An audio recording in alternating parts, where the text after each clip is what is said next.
자, 오늘은 8장 6절부터 볼게요. 8장 6절. 일곱 나팔을 가진 일곱 천사가 나팔 불기를 준비하더라. 잠깐만. 8장 6절이요? 예, 첫, 예. 첫째 천사가 나팔을 부니 피 섞인 우박과 불이 나와서 땅에 쏟아지매 땅의 3분의 1이 타버리고 수목의 3분의 1도 타버리고 각종 푸른 풀도 타버렸더라. 8절.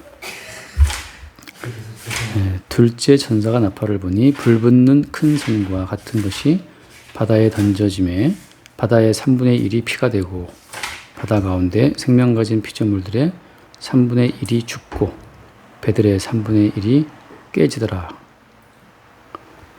10절.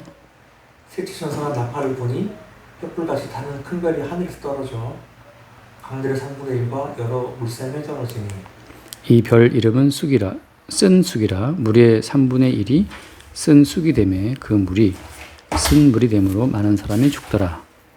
그것을 먼저 볼까요? 예. 지금 이제 일곱 인재앙부터 시작됐잖아요.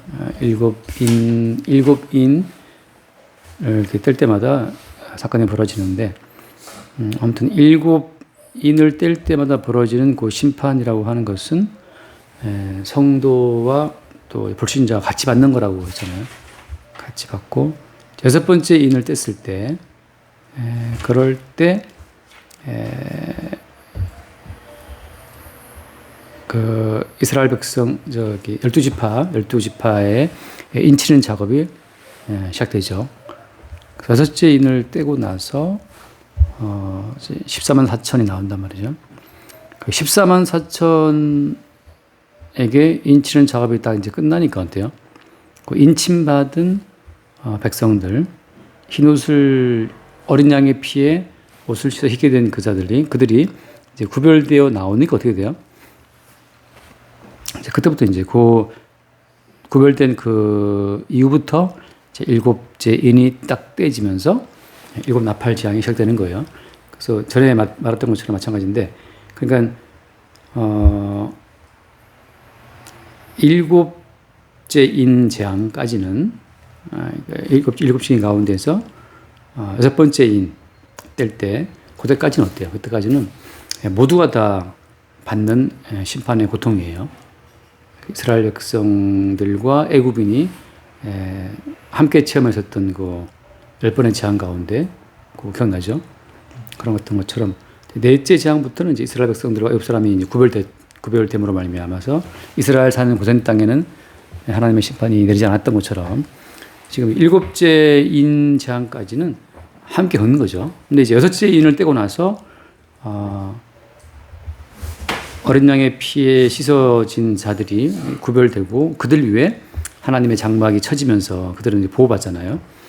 보호받게 되는 그 상황이 나오고, 오늘 이제부터는 일곱 나팔, 일곱 인을 떼니까 거기 나온 것이 이제 일곱 나팔인데, 나팔 가진 천사가 나타나서 나팔 불기를 준비했다.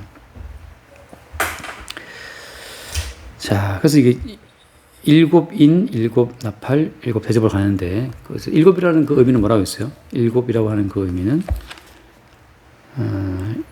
그러니까 일곱 인을 뗄 때마다 하나님의 심판이 떨어지고, 또 일곱 나팔을 불 때마다 또 심판을 준단 말이죠. 그래서 이것은 일곱이라고 하는 것은 그 어떤 의미였어요? 일곱의 하나님의 그 완성의 의미가 있죠. 완성의. 그러니까 한번 창세기를 얼른 보면 창세기 2장 2절에 보면 그런 거 있잖아요. 창세기 2장 2절에 2장 2절 하나님이 그가 하시던 일을 일곱째 날에 마치시니 그가 하시던 모든 일을 그치고 일곱째 날에 안식하시니라. 그 다음에 하나님 그 일곱째 날을 복되게 하사 거룩하게 하셨으니 이는 하나님이 창조하시며 만드시는 모든 일을 마치시고 그 날에 안식하셨습니다.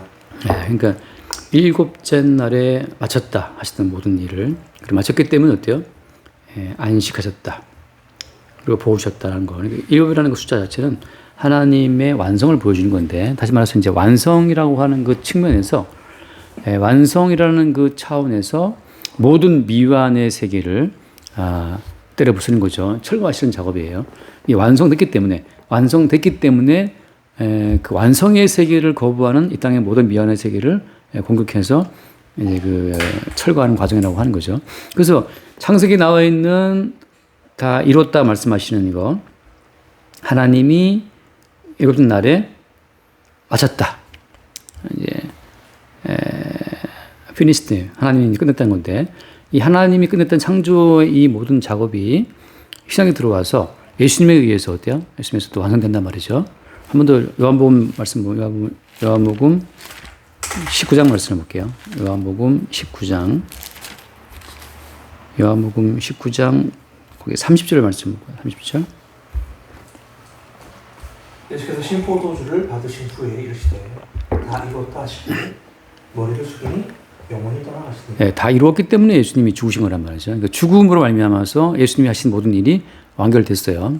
그래서 it's finished, 마쳤다라고 하는 거. 그러니까 창세기에서는 창조의 모든 과정을 통해서 하나님께서 마쳤다, 7일째 마치고 안식했다라고 하신 것처럼 이제 신약에 들어와서 예수님께서 마쳤다, 다 이루었기 때문에 어때요? 예수님 운명하시는 거란 말이죠. 예수님이 안식에 들어가시는 건데, 그런 것처럼 창세기에 나와 있는 하나님 그 다 이뤘다는 그 자체는 어디를 겨냥하고 있는 거예요?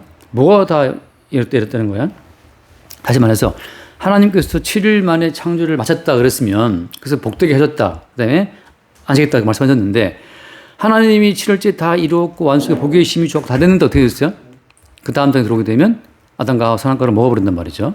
그러면 하나님께서 다 마쳤다, 다 이루었다, 보시기에 심히 좋았고 안식했다, 그런 말씀했는데, 그 다 이루었고 복을 주셨고 안식하셨던 그 창조 세계 가운데에서 아담과 하와가 선악과를 먹었단 말이죠. 그러면 어떻게 되는 거예요?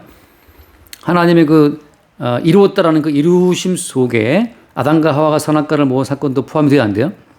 포함이 되는 거죠. 그러면 여기서 이제 나오는 질문이, 그게 어떻게 포함되는 거냐? 아담과 하와는 하나님 말씀을 어기고 선악과를 먹은 것인데라고 할 때, 그것은 어디를 겨냥해야만, 그렇죠. 십자가에 다 이뤘다는 거, 예수님이 십자가에서 다 이뤘다고 명하시는 예수님의 십자가의 사건을 겨냥했을 때 이게 다 이뤘다는 것이 아기가 맞는 거예요. 하나님께서 처음 창조하시고 다 이루었다, 다 마쳤기 때문에 안식하신다라고 말씀하시는 그 안식이라는 것 자체는 마지막에 예수님께서 다 이뤘다는 거, 예수님의 다 이루심을 겨냥했을 때 그때 주님 보시기에 다 마친 것이고 안식하신 것이고 복을 주신 거란 말이죠. 결국은 뭐냐면 일의 시작과 끝이라고 하는 것은 창조 때도 주님께서 마쳤고 안식하셨고 복 주셨고, 이 모든 것은 예수님께서 십자가에 다 이뤘다는 그 이름을 향해서 가는 가는 것이기 때문에 이뤘다 말씀하고 할 수 있는 거죠. 그러니까 시작은 창세기에 나와 있는 이루었다, 마침은 예수님 십자가에서 이뤘다라는 그 두 가지가 다 이룬 과정 가운데서, 창조의 어떤 이루심이라는 것은 예수님의 십자가의 이루심을 목표로 해서 지금 출발했기 때문에 이뤘다고 하시는 거죠. 그러니까 사람들 오해하는 것은 하나님이 창조하신 그 창조의 세계의 이루심이라고 말할 때 그 자체만으로 완결로 보는 건데, 그게 어때요? 열린 결말이라는 거죠. 어디랑 열려 있어요? 예수님의 십자가의 죽으심으로 열려 있단 말이에요. 그래서 결국은 하나님께서 창세기에서 다 이뤘다는 그것은 예수님이 십자가에서 다 이뤘다는 것에 가서 완결된다고 하는 거예요. 그래서 그 두 이루심의 세계, 모든 창조 세계는 어린 양 예수 그리스도의 다 이루심을 안에서만 의미가 있다. 그러니까 어린 양 예수의 다 이루심의 그 차원에서 이제 이 땅에 있는 모든 어린 양 예수의 그 이루심에 반대가 되는 모든 세력들을 주께서 심판하시는 과정이, 이게 이제 일곱 인지향이고 나팔지향이고 대장인데, 일곱 인지향 가운데에서는 성도와 불신자가 함께 당하면서 거기서 뭐가 나오는 거예요? 과정 가운데서 인침받은 14만 4천 명이 그러다 나오는 거죠. 그 이제 그다음부터는 이제 나팔지향부터는 이제는 어떤 그 사이에 어떤 다른 다른 홀딩이 없어요. 일곱 인지향 가운데서는 여섯 번째 인을 뗀 다음부터는 어때요? 한번 읽어봐요. 그 실제 1절 말씀, 7장 1절. 이후에 내가 내 천사가 땅 모퉁이에 선 것을 보니 땅의 사방이 바람을 붙잡아 바람으로 하여금 땅이나 바다에나 각종 나무에 불지 못하게 하였다. 왜 이렇게 바람에 붙잡아서 못 불게 했냐면 뭐 때문이에요? 인친 작업 때문이죠. 그래서 13사천 인치 있는 작업을 하기 위해서 주님께서 잠시 평안을 주시고 잠시 불어치는 휘몰아치는 7인 재앙에 어떤 잠시 홀딩, 잠깐 바람을 붙잡아 두고 있는 거죠. 근데 이제 나팔재앙 들어오게 되면 그런 멈춤이 없어요. 그냥 쭉 가요. 쭉 간단 말이죠. 뭐 때문이냐면 이제 택한 백성 자체를 장막 가운데 구별하신 작업이 이미 끝났기 때문에 지금부터 이제 무조건 무차별 폭격하는 거죠. 지금 이스라엘이 레바논 때리면서 레바논에 살고 있는 뭐 미국인들 대피하라 하잖아요. 이제 자국민 대표국을 낸 다음에 그러니까 레바논에 있는 모든 근데 이스라엘이라든지 미국 사람 다 빠져나오고 나면 무차별 때릴 수도 있는 거지. 물론 지금은 이제 무기가 숨겨져 있는 민가만 때렸다 말하고 있지만 그런 것처럼 하나님께서 7년 기근으로 애굽과 전체 고대 근동 아시아를 때릴 때 그때 야곱 식구들을 고센 땅에다가 딱 감춰놓은 그 다음부터 이제 또 다시 이제 쭉 기근이 5년 동안 이어지는 것처럼 하나님의 모든 어떤 지향이라는 자체가 택함받은 백성들을 구별하는 작업 가운데 또 이어진다는 사실을 보여주고 있는 거죠. 그래서 일곱 나팔을 간 천사가 나팔을 준비했다 말할 때, 자, 일곱 천사가 나팔을 불기를 준비했다 이렇게 말하면서 이제 나팔을 부는데, 한번 얼른 볼게요. 여호수아를 보면, 여호수아 6장을 보면, 이게 구약에서 나팔을 불 때 어떤 적대 관계에서 나팔을 부는 최초의 사건이 이제 여호수아 군대가 여리고성을 칠 때거든요. 여호수아 6장을 보면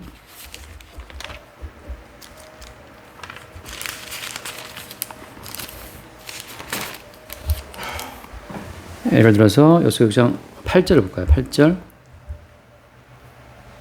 여호수아가 백성에게 이르기를 마침에 제사장 7은 양각 나팔 7을 잡고 여호와 앞에서 나아가며 나팔을 불고 여호와의 언약궤는 그들을 따르며. 자, 제사장 몇 명? 7명이 야간 나팔 몇 개? 7개를 다 붙잡고 간단 말이죠. 그래서 여리고성 몇 번 돌아요? 여리고성을 7일 동안 돌아요. 7일 동안 도는데, 그래서 하루에 한 번씩 돌고 마지막에 7일째는 이제 7번 도는데, 근데 거기 15절 말씀, 15절에 6장 15절.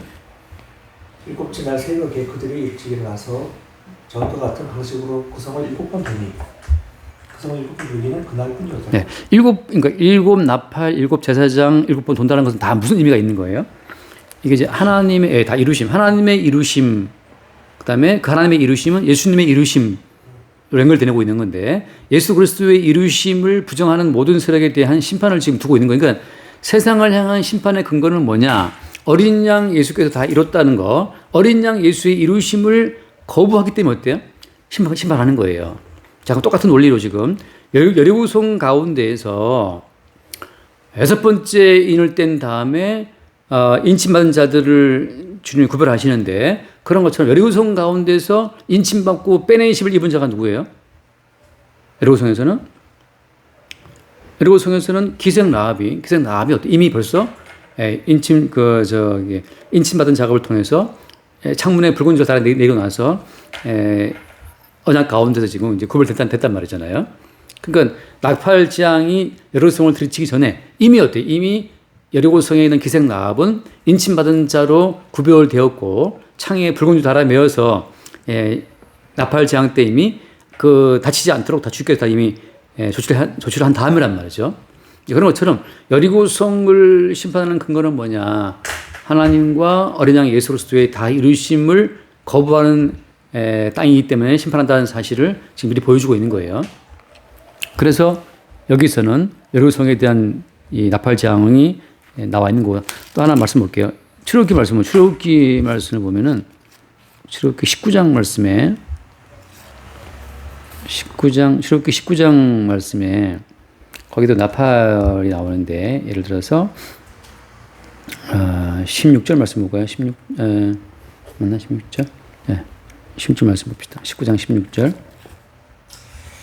셋째는 아침에 꿀에와 번개와 빽빽한 구름이 사임에 있고 나팔 소리가 매우 크게 들리니 진중에 있는 모든 백성이 다 떨더라. 네, 그러니까 나팔이라는 건 무슨 말인가 하면은 나팔 소리가 떨다는 그 나팔이라는 것은 하나님께서 임재하시는 임재의 어떤 표징이란 말이에요. 다시 말해서 하나님은 거룩하신 분이기 때문에 거룩하시고 완전하신 하나님 앞에서 불완전한 모든 세계는 심판 대상이라는 사실을 보여준단 말이죠. 그러니까 완전하신 주님 임재 앞에서 세상 자체는 건드지를 못하고 다 파괴되고 심판대에 들어간다는 그 사실을 보여주는 그 메시지가 나팔이라고 하는 거예요. 똑같은 거니까 지금 말하자면 자, 7 나팔을 가진 천사가 7 나팔 불기를 준비하는데 똑같이 여리고성을 앞에서 7 제사장이 7 나팔을 가지고서 이제 불면서 도는 것처럼 똑같이 어때요? 요한계시록에서는 나팔을 가진 7 천사가 나팔불을 준비한단 말이죠. 그래서 어때요? 그다음 말씀해요. 7절. 첫째 천사가 나팔을 보니 피 섞인 노박과 불에 나와서 땅에 쏟아지네. 땅의 3분의 1이 타버리고 수목의 3분의 1도 타버리고 각종 푸른 풀도 타버렸더라. 네. 자, 여기서 이제 원래는 어때요? 원래 땅은 불을 타면 안 되고 또 어때요? 원래 수목은 불을 타면 안 되고 각종 푸른 풀도 불을 타면 안 된단 말이죠. 그러니까 그동안 땅도 온전했고 수목도 온전했고 풀도 온전했단 말이에요. 근데 갑자기 나팔을 부니까 그냥 그 멀쩡한 땅이 불이부터 타버리고 우박이 쏟아지고 불이 나와서 다 태워버리는데 그래서 수목이 탔다. 이런 사건이 벌어지는 것은 무엇을 말하느냐 하면 그동안의 땅이 불타지 않고 온전하게 존재해서 계속 수목을 자라게 하고 풀을 자라게 했다고 하는 그것은 무엇 때문이었다? 그것은 어린 양의 희생 덕분이었다는 사실을 보여주고 있는 거예요.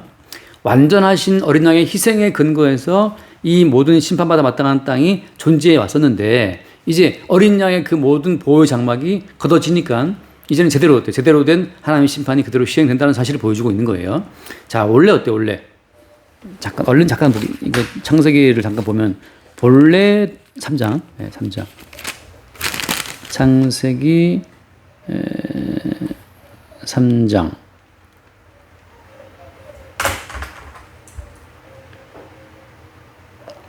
24절 말씀, 24절에 3장 18절 17절 3장 17절 아담에게 이르시되 내가 내 아내의 말을 듣고 내가 내게 먹지 말라 한 나무의 열매를 먹었은즉 땅은 너로 말미암아 저주를 받고 너는 평생에 수고하여 소산을 먹으리라.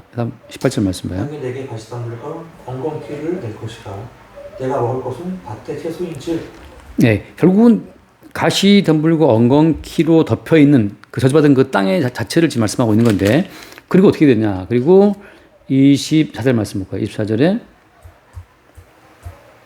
이같이 하나님 그 사람을 쫓아내시고 에덴 동산 동쪽에 그릇불과 두루 도는 불칼을 두어 생명나무의 길을 지키게 하시니라. 네, 그래서 지금 쫓아낸 그 다음에 생명나무로 올 수 없도록 다 막고 있다는 사실을 보여주고 있잖아요. 그러니까 지금까지 땅이 멀쩡하다고 하는 것은 그럼 뭐 때문이냐라고 하는 것을 이제 중간중간 좀 힌트를 주시는데 한번 다시 읽고 넘어갈게요. 창세기 8장에서 20절 말씀, 20절 노아가 여호와께 제단을 쌓고 모든 정결한 짐승과 모든 정결한 새 중에서 제물을 취하여 번제로 제단에 드렸더니 여호와께서 향기를 받으시고 그 중심에 이르시되 내가 다시는 사람으로 말미암아 땅을 저주하지 아니하리니 이는 사람의 마음이 계획하는 바가 어려서부터 함이라. 내가 전에 행한 것 같이 모든 생물을 다시 멸하지 아니하리니. 네, 땅이 있을 동안은 심음과 거둠과 추위와 더위 얼음과 낙과 경변이 쉬지 않겠다. 여기 분명히 정결한 제물의 향기를 받으시고 약속하신 것이 바로 뭐냐 하면 니들은 원래 다 악하고 모든 생각이 다 완악하지만 어때요? 내가 안 멸하겠다. 뭐 때문에? 정결한 그 희생 제물의 향기 때문에. 그리고 다시 말씀이 뭐였어요? 땅이 있을 동안에는 심음, 거둠, 추위, 더위 계속 된다고 말씀했는데 왜 이제 나팔 재앙으로 다 때려 부시는 거예요? 정결한 제물의 희생으로 말미암아 지탱되어 왔었다고 하는 그동안의 모든 이 땅의 그 진실을 나팔 재앙으로 드러내시는 거예요. 나팔을 한번 부니까 멀쩡하던 땅이었는데 이 땅이 타버려 불에. 그래서 아니 왜 타지 불이? 무슨 말이에요? 원래 이 땅은 불에 타도 마땅한 땅이었어. 근데 얘들아, 근데 어린 양의 십자가의 희생으로 말미암아 내가 이 땅을 그동안 보존해 왔다는 그 사실, 어린 양의 십자가의 희생으로 이 땅에 그 보존되어 왔다는 그 사실을 증거하기 위해서 어때? 증거하기 위해서 나팔 재앙으로 이 땅을 불타게 한단 말이다. 다시 말해서 하나님께서 나팔 재앙으로 이 땅을 치시는 그 목적도 뭐 때문이에요? 목적도 어린 양 예수께서 이루었다라고 하는 어린 양 예수의 희생에 근거해서 그동안 살아왔었다라는 사실을 증거하는 거죠. 다시 말하면 심판의 재앙도 어린 양 예수를 증거하는 증거의 수단으로 지금 쓰이고 있는 거예요. 그래서 이 사실을 베드로가 언제 이야기했어요? 다시 한번 잠깐 보면 베드로 후서 3장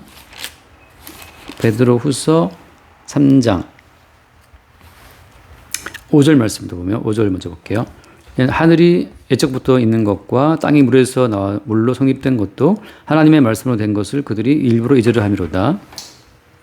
그때 세상은 물이 넘쳐오려 멸망하였으되 이제 하늘과 땅은 그 동일한 말씀으로 불살하기 위하여 보호하신 바 되어 경건하지 아니한 사람들의 심판과 멸망의 날까지 벗어나 두신 것이라. 하늘과 땅이 동일한 말씀으로 뭐 하기 위해서? 불살하기 위해서. 결국 하나님께서 왜 그동안 이렇게 땅을 이렇게 보존하고 계시지? 그것은 너희들 잘 먹고 잘 살아라가 아니고 이것을 내가 동일한 말씀으로 불태워버리겠다. 그 불태워버림으로 말미암아서 그동안 존재했던 이 모든 땅도 사실은 어린 양 예수의 정결한 십자가의 희생으로 말미암아 그동안 이 땅 자체가 이렇게 무사히 왔었다는 사실을 증거해 주고 있는 거예요. 결국은 노아 시대 때도 물로 다 쓸어버리고 나서 주님 말씀하시기를 니들은 다 이 홍수로 인해서 물로 인해서 다 죽어 마땅해. 근데 정결한 제물의 희생으로 내가 너희들을 살게 한다. 했던 것처럼 같은 논리죠. 같은 논리로 이제는 정결한 제물로 희생당한 어린 양 예수의 희생의 근거에서 내가 너희들을 이 땅을 불태우지 않고 이 땅에 살게 한다는 사실을 증거해 주고 있는 거예요. 결국은 성도 입장에서는 실제 땅이 불타고 엄청난 그때 봤잖아요. 호주에서 작년에 호주에서 그다음 나무가 불타버리더라고. 햇빛이 강렬하니까 나무가 타버리더라고. 그런 것처럼 그동안 왜 이렇게 멀쩡했지? 사실은 어린 양 예수의 희생의 근거에서 멀쩡했다는 사실을 증거해 주고 있는 과정으로서의 심판이라고 하는 거죠. 그 뒤에 말씀 봐요. 8절. 요한계시록 8장 8절. 둘째 천사가 나팔을 부니 불붙는 큰 산과 같은 것이 바다에 던져짐에 바다의 3분의 1이 피가 되고 바다가 어린 생명을 가진 피조물들의 3분의 1이 죽고 배들의 3분의 1이 깨지더라. 네. 지금 우리가 생각할 때는 배들이 왔다 갔다 무역하고 있다. 이거 참 당연한 것이다. 바다 가운데 물고기가 있고 뭐 고래가 상어가 있고 바다 가운데 모든 피조물들이 다 살고 있다. 그러니까 그 모든 것이 우리가 생각했을 때 당연한 거지. 그 당연하게 여기던 모든 자연 만물의 구조가 지금 어때요? 다 깨지고 있는 거란 말이죠. 이게 무슨 말인가 하면 사람들은 이렇게 생각하는 거예요. 아까 베드로후서에 봤던 것처럼 땅이라는 것은 원래 있었어요, 사람들아. 무슨 창조주가 있어. 라고 해서 원래 땅 자체가 있다는 거, 원래 있다는 것으로 그들이 믿고, 그러니까 이 자연 모든 만물의 항구적인 영구한 토대 위에서 어때요? 인간들은 자기 자신의 어떤 미래를 설계한단 말이지. 그러니까 인간들은 뭘 의심하지 않아요? 해가 뜬다는 거 의심하지 않아. 바다 속에 물고기가 있다는 거 의심하지 않아요. 근데 주님께서 어때? 나팔을 부니까 그 당연시 되었던 모든 이 자연 세계의 질서가 깨진단 말이죠. 그래서 뭘 보여주는 거예요? 당연한 것은 아무것도 없었다는 사실을 보여주고 있는 거죠. 그러니까 하나님께서 택한 백성들을 이제 출애굽 그 다음에 어떻게 했어요? 광야로 인도했잖아요. 광야로 인도할 때 뭘 하냐 하면 홍해를 갈라버린단 말이지.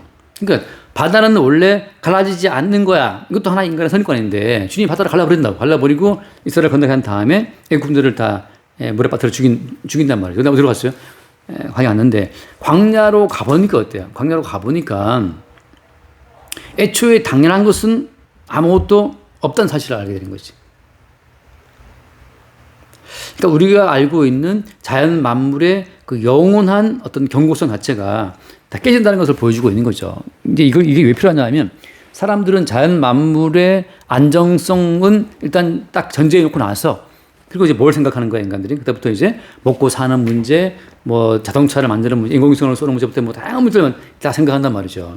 그러니까 모든 자연 만물의 질서는 예적부터 지금까지 변함없이 동일하다고 하는 그 어떻게 보면 근거 없는 믿음인데 경험에 근거한 믿음이란 말이죠. 그 믿음을 가지고 지금 자기 나름대로의 또 다른 허구의 세계를 만들고 있는 거지. 그러니까 전에 수련회 때 말했던 것처럼 인간들은 이 자연 만물의 안정적인 질서 위에서 어때요? 뭘 상상하는 거야?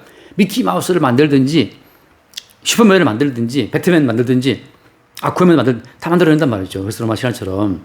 근데 막상 실제로 세월호가 물에 빠지니까 어때?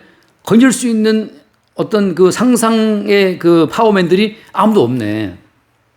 그런 것처럼 인간이 가지고 있는 모든 허구의 세계, 상상의 세계는 자연 만물의 안정성을 정말 근거 없이 무작정 믿고 있는 믿음 가운데 근거를 두고 펼쳐지고 있는 건데 주님께서 그 인간들의 토대가 되는 자연 세계를 쳐버리니까 어때요? 이제 뭐가 무너지는 거야? 인간의 모든 상상의 세계가 헛된다는 사실이 드러나고 있는 거예요. 그래서 인간들이 추구하는 모든 상상의 세계를 무너뜨리는 어떤 과정 가운데에서 주님 먼저 인간들이 믿어 의심치 않는 자연 만물의 모든 기반을 주님이 지금 때려 부수고 있는 거죠. 그 다음 말씀 봐요. 10절 말씀. 10절에 세계 천사가 다 다르더니 횃불같이 타는 큰 별이 하늘에서 떨어져 강들의 3분의 1과 여름 셈에 떨어지니 이 별 이름은 순숙이라 물의 3분의 1의 순숙이 되매 그 물이 쓴물이 되므로 많은 사람이 죽더라. 지금까지 예컨대 이제 샘물에서 물 난다. 우리는 이제 팔당 수원지에서 물 뽑아오잖아요. 팔당 수원지에서 그 팔당대 맞아서 물 뽑아오고 있다. 그러니까 우리가 지금 먹고 마실 이 모든 물 자체가 이거 참 당연한 것이 아니라고 당연한 거라고 생각한단 말이죠. 삼다수 지금 먹고 있지만 삼다수도 마시고 있고 뭐 어디가 다 우리는 물이 있는데 여기 뭐라냐면 여기 강들의 3분의 1과 여러 물샘에 떨어지니 여러 물샘에 지하수의 흐름에 떨어져 버리면 어때요? 이 쑥이 쓴쑥이 되어서 먹을 수 없는 그러니까 당연한 것은 없다는 사실도 보여주고 있는 거란 말이죠. 그러니까 지금까지 너희들이 삼다수를 마시고 무슨 평창수를 마시고 그 모든 물 마신 자체가 이것이 당연한 것이 아니었고 정결한 제물의 희생 제물로 죽임 당했던 그 어린 양 예수 그리스도의 희생에 근거했었던 은총했다는 사실을 그걸 이제 걷어감으로 말미암아서 증거하고 있는 거란 말이죠. 어때 이미 택한 백성은 어디 가 있어요? 이미 택한 백성은 이미 보호받고 있단 말이죠. 요셉 밑에서 보호받고 있는 것처럼 이미 택한 백성 그 기생 라합은 인침받고 붉은 줄 아래에서 덮여 있는 것처럼 이미 택한 백성은 어린 양 예수 그리스도의 피 안에 숨어서 바깥 세계를 보니까 야, 한 잔의 물을 마시는 것도 이것도 사실은 어린 양 예수의 희생이 큰 것 같다는 사실을 보게 되는 거죠. 아니었으면 여러 물샘에 그 별이 떨어지니까 다 물이 타버리는 물이 써지는데 그 물을 먹고 다 죽더라. 사람이 죽더라. 야, 한 잔의 물도 이것이 어린 양 예수의 희생에 쓰였음을 보게 된단 말이죠. 그 다음에 말씀 봐요. 12절 말씀. 12절. 네개 천사가 나타나를 보니 해 3분의 1과 달 3분의 1과 별들의 3분의 1이 타격을 받아 그 3분의 1이 어두워지니 낮 3분의 1은 비춤이 없고 밤도 그러하더라. 이게 물리학적으로 전체 물리학적으로 어떻게 되는 건지는 내가 또 뭐 말하려면 추측으로 말할 수 있지만 지금 그렇게 말하고 싶지는 않고 지금 단지 말하는 건 뭐냐면 초점은 이거예요. 왜 해는 여전히 뜨고 있으며 왜 달은 여전히 뜨고 있고 왜 별들은 여전히 뜨고 있는가? 우리는 어때? 당연히 뜨지라고 생각하지만 물론 지금 과학자들은 지금 태양도 100여 년 동안만 탄다 그러는데 물론 지금 이제 한 55년이 지나갔대요. 앞으로 50년 지나면 태양빛이 이제 죽는데 그 불타는 이 태양이라는 이 항성이 이제 그 뭐라 하죠? 다 열이 식어갖고 이제 열이 식어가지고서 그 백색열성이라고 그러나 바뀐다 그렇게 말을 하는데 왜 해는 뜨고 별은 뜨고 되는가라고 하는데 다 뭐 때문이었어요? 이게 어린 양 예수의 희생에 근거했다는 사실을 그래서 나중에 주님께서 다 이걸 통해서 알게 하신다는 말이죠. 그래서 그 그림자는 그 근거는 뭐였어요? 그 근거란 예를 들면 뭐 여호수아 아까 다시 보면 여호수아 우리 몇 장이죠? 여호수아 10장을 잠깐 보면 여호수아 10장 12절 말씀 볼까요? 12절에 여호와께서 아모리 사람을 이스라엘 자손에 넘겨주시던 날에 여호수아가 여호와께 아뢰어 이스라엘 목전에서 이르되 태양아 너는 기브온 위에 머무르라 달아도 아얄란 골짜기에서 그러할지어다 하매 태양이 머물고 달이 멈추기를 백성이 그 대적에게 원수를 하기까지 하였느니라. 야사라치게 태양이 중천에 머물러서 거의 종일토록 속히 내려가지 아니하였다고 기록되지 아니하였느냐. 여호와께서 사람의 목소리를 들으신 이 같은 날은 전에도 없었고 후에도 없었나니. 이게 자 태양이 멈췄다, 달도 멈췄다.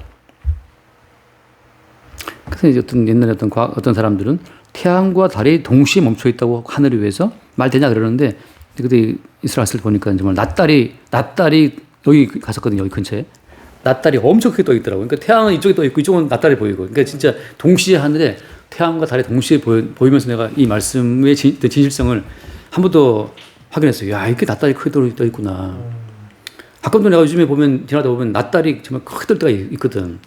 그런 것처럼 태양과 달의 움직임 자체가 여호수아의 기도를 통해서 지금 멈췄다고 하는 건데 그런 것처럼 항상 태양이 저기 떠 있다 그게 아니라는 거죠. 어린 양 예수의 이루심의 은총에 근거해서 달 뜨고 해 뜨고 별 뜬 것이었는데 이제 드디어 이들이 그걸 알지 못하는 거지. 마지막 때가 되니까 주님이 어린 양 예수의 이루심에 근거한 은총이었음을 보여주기 위해서 드디어 어때요? 그 은총의 장막을 걷어버리니까 이 모든 자연 질서가 지금 어두워지고 깨져나가는 거죠. 3분의 1이. 자, 그런 식으로 해 3분의 1과 달 3분의 1과 별 3분의 1이 뭐 했다? 타격을 받아. 이거 어떤 물리적 어떤 힘이 이걸 건드리는 거란 말이죠. 그러니까 결국은 주님이 일으키신 어떤 그 타격으로 말미암아 이 전체 모든 전체 이 질서 자체가 지금 깨져나간 것을 보여주고 있는 거란 말이죠. 그러니까 그동안의 해와 달과 별들의 어떤 전체 뭐 질서 자체가 이것이 자연적인 힘이 아니었다는 사실을 보여주기 위해 주님께서 일부러 타격을 받아라는 말을 쓴 건데 타격을 받아서 이 태양과 달과 별들의 이 질서가 깨지고 있다는 걸 보여주고 있는 거예요. 그런 것처럼 지금 나팔지향이라는 것은 뭘 말하는 것이냐. 이제 당연하게 생각되었던 모든 자연 만물의 그 어떤 영구한 질서 자체가 사실은 어린 양 예수님의 이루심의 희생에 근거해서 주어진 은총이었다는 사실을 증거해 주고 있는 거예요. 그 사실을 주님이 보여주기 위해서 나팔지향으로 우리가 알고 있는 천체부터 해서 모든 자연 만물의 그 안정성을 흔드시는 거죠. 근데 뭘 흔드냐 어떻게 흔들어요? 항상 나오는 말지만 나오지만 그런데 3분의 1이죠. 3분의 1. 예, 땅 3분의 1, 수목 3분의 1, 푸른 풀 3분의 1. 또 어때요? 그 뒤에 나오지만 배들의 3분의 1, 바다에 있는 그 생물들의 3분의 1 이런 식으로 또 물샘들의 3분의 1 맞나요? 강들의 3분의 1 이런 식으로 해서 전부 다가 아니고 해와 달과 이 별도 어때요? 3분의 1. 그러니까 이게 주님께서 점차적으로 어떤 그 사건을 통해서 앞에는 인지항할 때는 뭐였어요? 인지항 때는 4분의 1이었죠. 인지항 때는 4분의 1이었고 나팔지항 때는 3분의 1 이런 식으로 해서 점차적으로 이제 인간이 알고 있었던 안정적인 모든 자연 질서를 주님이 건드리고 터치해서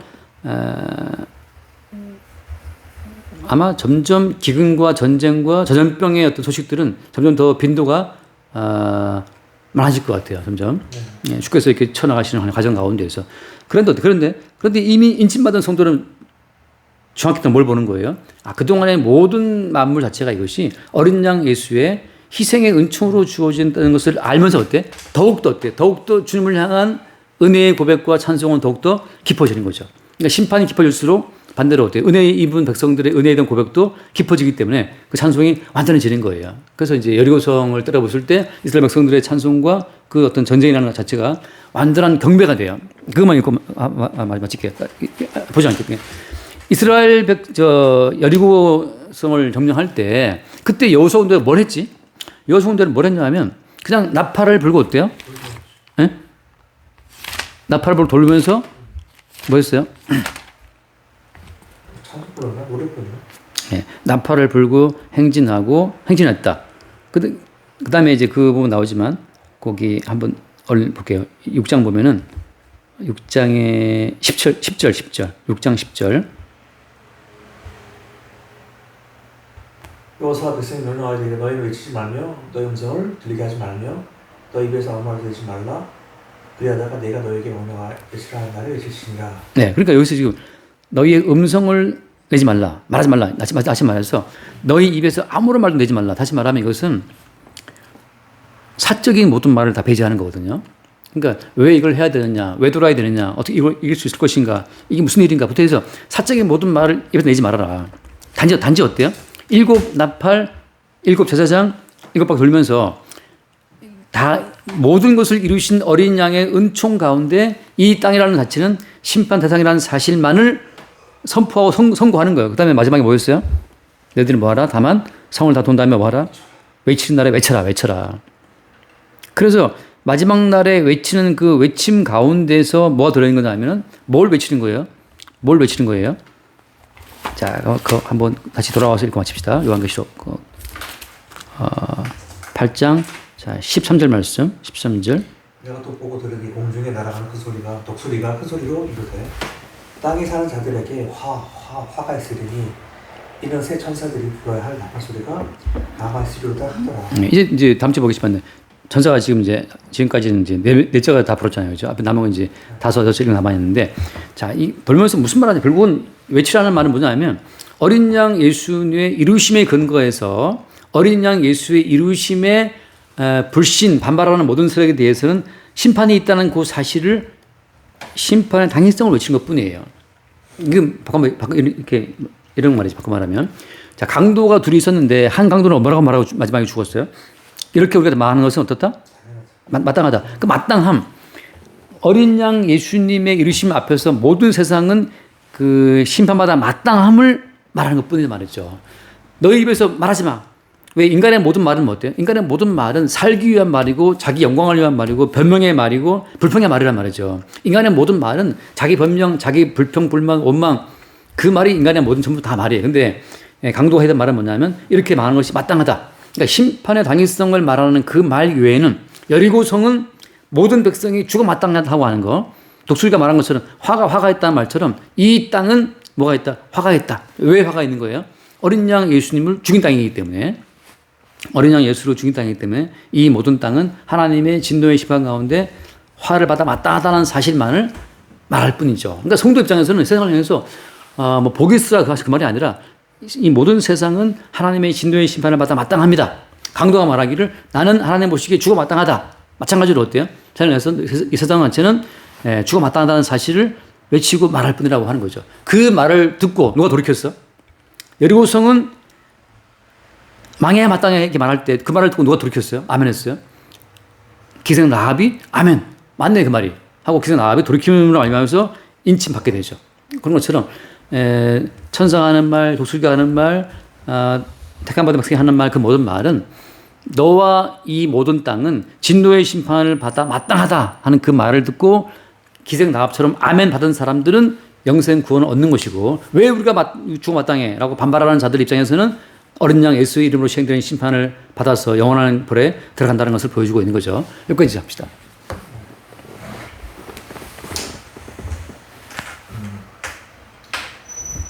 오늘 성경은 어린 양이신 예수 그리스도께서 십자가에 끌려 돌아가시는 그 희생 사건으로 말미암아 이 땅이 좋은 상태로 있음을 증거하고 있습니다. 그것을 모른 채 이 땅이 존속하고 우리가 살아가는 것이 당연하다고 믿는 예수 그리스도의 온전히 이루심을 대적하는 무리들에게 이루어지는 심판의 모습을 통해 오직 온 만유의 주인이신 예수 그리스도께 다시금 주목하게 됩니다. 우리의 어떠함, 인간의 어떠함, 우리가 생각하는 모든 기준들은 오직 어린 양의 십자가에서 흘리신 피로 말미암아 모조리 다 대적하고 그로 말미암아 심판받아 마땅한 것임을 다시금 깨닫사오니 아멘. 날마다 예수 그리스도의 십자가 희생을 저희가 상기하며 저희 이 땅의 진정한 상태 오직 심판과 저주의 땅임을 매일매일 깨달으며 살아갈 수 있도록 저희를 다 주시옵소서. 아멘. 주님 감사합니다. 나팔 불기를 준비하고 나팔을 불기 시작할 때마다 이 땅에 떨어지는 모든 자연계의 흔들림을 볼 때 이 모든 자연계의 안정성이라고 하는 것이 어린 양 예수의 희생의 근거에 있음을 새롭게 보게 하시니 감사하고 나팔로 여리고성을 칠 때 하나님의 진노의 심판 가운데 죽어 마땅함을 받아들인 자만 주님의 은혜를 입고 자기의 생존의 당위성을 주장하는 모든 자들이 죽게 된 것처럼 날마다 주님 우리의 죽어 마땅함과 죽어 마땅한 자에게 입혀주시는 대신 죽으신 예수의 은총만을 새롭게 발견하고 참여할 수 있도록 인도하여 주옵소서. 우리 주 예수로 기도드립니다. 아멘.